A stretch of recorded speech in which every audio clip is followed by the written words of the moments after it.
Quand on me demande mon métier, je dis que je suis verrier. Alors tout de suite, les gens ils me disent « Ah, tu souffles les bouteilles à la bouche et tout ». Alors j'ai dit non, c'est terminé. C'est les compresseurs qui soufflent dans des tuyaux et qui font les bouteilles. Heureusement, parce qu'1 million de bouteilles par jour, je crois que je pourrais pas.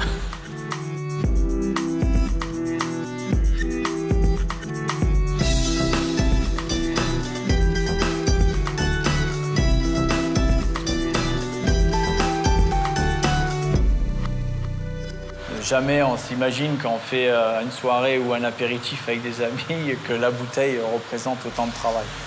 Je suis expert verrier, fils de verrier. Et c'est un métier qui est changeant parce que la pâte de verre n'est jamais la même.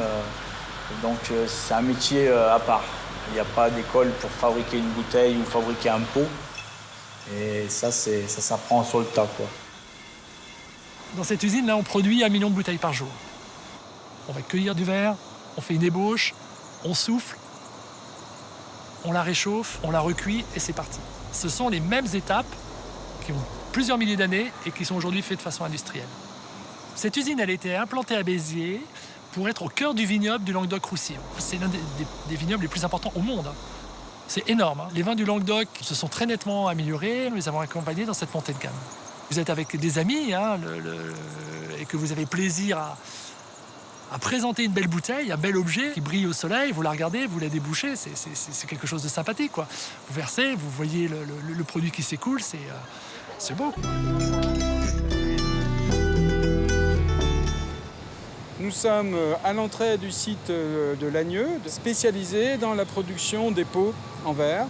Nous fabriquons plus d'1 milliard de pots par an. Donc une verrie, c'est de la matière première vitrifiable. On retrouve du sable, de la soude, du calcaire, du verre récupéré. Tout ce mélange est mis dans un four qui viendra fondre le verre autour de 1500 degrés.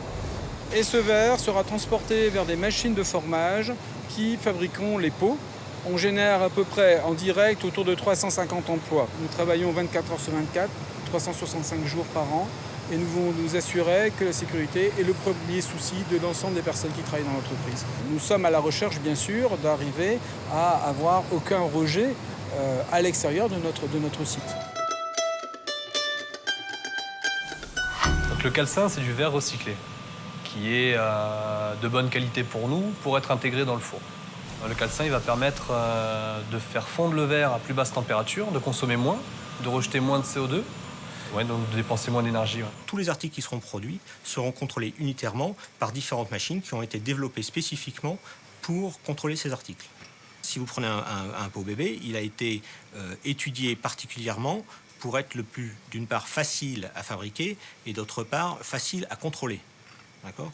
Donc vous avez, sur un pot bébé, vous avez le pot de référence en termes de qualité. Aujourd'hui, le verre est surveillé en permanence. Que ce soit du début du calcin jusqu'à la livraison de la pelletée chez le client, tout est checké à un moment ou à un autre. La fabrication du verre, c'est quelque chose de fascinant. Vous sortez une goutte de verre, de cette goutte de verre, vous faites des flacons, des bouteilles. C'est complètement extraordinaire et magique. Après, vous avez un produit final que vous retrouvez sur toutes les tables du monde et de France. En plus, vous pouvez le recycler à l'infini. C'est un super matériau, quoi.